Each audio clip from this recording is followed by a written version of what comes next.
Hello friends, welcome to Jas creative world. ഇന്നത്തെ recipe നല്ല tasty ആയിട്ടുള്ളൊരു 4 മണി പലഹാരമാണ്.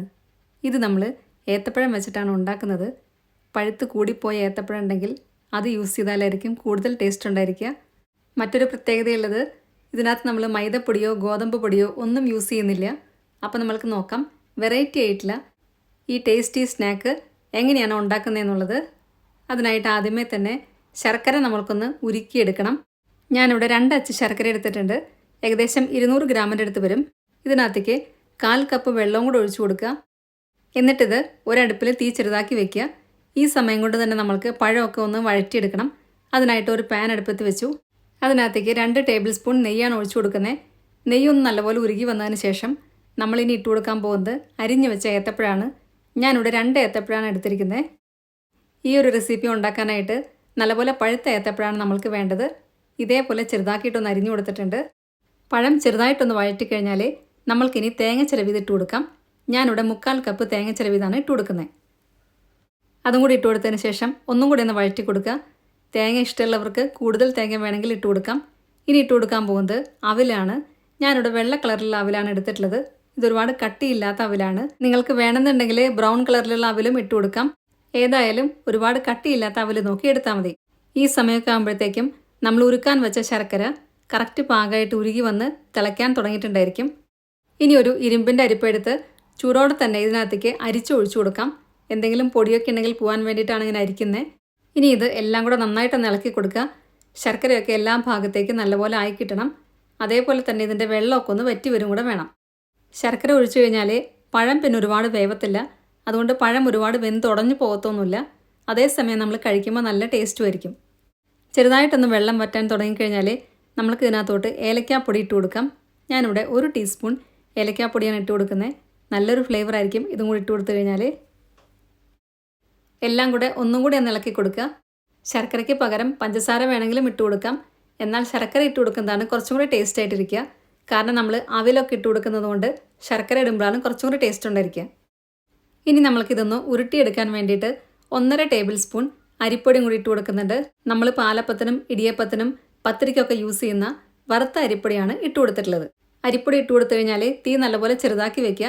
ഇനി എല്ലാം കൂടെ നല്ലപോലെ ഒന്ന് ഇളക്കി കൊടുക്കുക. ഇപ്പം വെള്ളമൊക്കെ ബാക്കിയുണ്ടെങ്കിൽ പെട്ടെന്ന് തന്നെ വറ്റിക്കിട്ടും. ഇനി നമ്മൾക്ക് ഗ്യാസ് ഓഫ് ചെയ്യാം. ഞാനിപ്പം ഇവിടെ ഗ്യാസ് ഓഫ് ചെയ്യാൻ പോവാണ്. ഇനി ഇതൊന്ന് ചൂടാറിയതിന് ശേഷം വേണം നമ്മൾക്ക് ഉരുട്ടിയെടുക്കാനായിട്ട്. പഴം ഒരുപാട് വെന്തുടഞ്ഞിട്ടില്ല, നമ്മൾ നെയ്യിനകത്ത് വഴറ്റിയ കാരണം. അതേസമയം നമ്മൾക്ക് ഉരുട്ടിയെടുക്കാനും പറ്റും. ഇപ്പം നല്ലപോലെ ചൂടാറി വന്നിട്ടുണ്ട്. ഞാനിവിടെ ഇനി ഉരുട്ടിയെടുക്കാൻ പോവാണ്. ഏകദേശം ചെറുനാരങ്ങ വലുപ്പത്തിൽ നമുക്ക് ഉരുട്ടിയെടുക്കാം.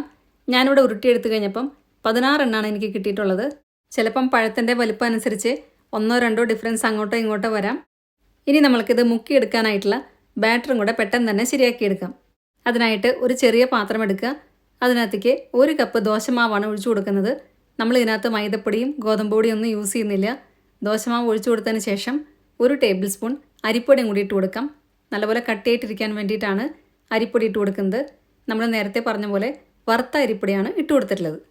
നമ്മളെടുത്ത ദോശ ബാറ്റർ ഒരുപാട് ലൂസായിട്ടാണ് ഇരിക്കുന്നതെങ്കിൽ 2 ടേബിൾ സ്പൂൺ അരിപ്പൊടി ഇട്ട് കൊടുത്താലും കുഴപ്പമില്ല. എല്ലാം കൂടെ നല്ലപോലെ ഒന്നും കൂടെ ഒന്ന് ഇളക്കി കൊടുക്കുക. അപ്പം നമ്മളുടെ മുക്കാനുള്ള ബാറ്ററും കൂടെ റെഡിയായി കഴിഞ്ഞു. ഇനി നമ്മൾക്കിത് ഫ്രൈ ചെയ്യാനായിട്ടുള്ള എണ്ണ അടുപ്പത്ത് വയ്ക്കാം. അതിനായിട്ട് കുറച്ച് കുഴിയുള്ള പാത്രം നോക്കിയെടുക്കുക. അതിനകത്തേക്ക് വെളിച്ചെണ്ണ ഒഴിച്ചു കൊടുക്കാം. എണ്ണ നല്ലപോലെ ചൂടായതിന് ശേഷം നമ്മൾക്കിത് ഫ്രൈ ചെയ്യാൻ തുടങ്ങിയാൽ മതി. നമ്മൾ ഉരുട്ടി വെച്ച ഉരുളകൾ ഓരോന്നായിട്ട് ഈ ബാറ്ററിനകത്തേക്ക് ഇട്ട് കൊടുക്കാം. ഇനി നമ്മൾക്കൊരു സ്പൂൺ വെച്ചിട്ട് ഇത് എണ്ണയ്ക്കകത്തേക്കും കൂടെ ഇട്ട് കൊടുക്കാം. എല്ലാം കൂടെ ഒരുമിച്ച് ഇട്ട് കൊടുത്തു കഴിഞ്ഞാൽ ചിലപ്പം ഒട്ടിപ്പിടിക്കാൻ ചാൻസ് ഉണ്ട്. അതുകൊണ്ട് ഞാനിവിടെ കുറേശ്ശെയായിട്ടാണ് ഇട്ട് കൊടുക്കുന്നത്. ഇതേപോലെ ഓരോന്നായിട്ട് ഇട്ട് കൊടുക്കാം. ഇത് പെട്ടെന്ന് തന്നെ ഫ്രൈ ആയി കിട്ടും. ഒരുപാട് സമയത്തിൻ്റെ ഒന്നും ആവശ്യമില്ല. ഫില്ലിംഗ് എല്ലാം നല്ലപോലെ വെന്ത് കഴിഞ്ഞതാണ്. അതുകൊണ്ട് ഒരുപാട് നേരം എണ്ണയ്ക്കകത്തിട്ട് ഭയങ്കര ഡാർക്ക് ബ്രൗൺ കളർ ആക്കേണ്ട ആവശ്യമില്ല. ഇപ്പം നല്ലപോലെ ഫ്രൈ ആയി വന്നിട്ടുണ്ട്. ഞാനിത് എണ്ണയ്ക്കകത്ത് നിന്ന് എടുത്ത് മാറ്റുകയാണ്. ഇതേപോലെ തന്നെ എല്ലാം ഫ്രൈ ചെയ്തെടുക്കുക. നമ്മളിതിൻ്റെ ബാറ്റർ ഉണ്ടാക്കാനായിട്ട് ദോശമാവ് എടുക്കുന്നത് കൊണ്ട് പ്രത്യേക ഒരു ടേസ്റ്റാണ് ഈ പലഹാരത്തിന്. അപ്പം എല്ലാവർക്കും ഇന്നത്തെ വീഡിയോ ഇഷ്ടമായി എന്ന് വിചാരിക്കുന്നു. ഇതിനകത്തുനിന്ന് ഒരെണ്ണം എടുത്ത് ഞാനൊന്ന് പൊട്ടിച്ച് കാണിക്കുന്നുണ്ട്. ഇതിൻ്റെ ഉൾഭാഗമൊക്കെ കണ്ടാലറിയാം. നല്ല സോഫ്റ്റ് ആൻഡ് ടേസ്റ്റി ആയിട്ടുള്ളൊരു പലഹാരം കൂടിയാണിത്. വീഡിയോ ഇഷ്ടമായിട്ടുണ്ടെങ്കിൽ നിങ്ങളുടെ ഫ്രണ്ട്സിനും റിലേറ്റീവ്സിനൊക്കെ ഷെയർ ചെയ്യാൻ മറക്കരുത്. സബ്സ്ക്രൈബ് കൂടെ ചെയ്യുക. അതിൻ്റെ സൈഡിലുള്ള ബെല്ലൈക്കണിൽ ഓൾ എന്നുള്ള ഓപ്ഷൻ കൂടെ ക്ലിക്ക് ചെയ്യുക. അപ്പം നെക്സ്റ്റ് ടൈം ഞാൻ വീഡിയോ ഇടുമ്പോൾ പെട്ടെന്ന് തന്നെ നിങ്ങൾക്ക് നോട്ടിഫിക്കേഷൻ വരുന്നതായിരിക്കും. ഇതുണ്ടാക്കി നോക്കിയതിന് ശേഷം നിങ്ങളുടെ ഫീഡ്ബാക്സ് എല്ലാം കമൻസിലൂടെ അറിയിക്കാൻ മറക്കരുത്. നല്ലൊരു വീഡിയോ ആയിട്ട് വീണ്ടും കാണാം. താങ്ക്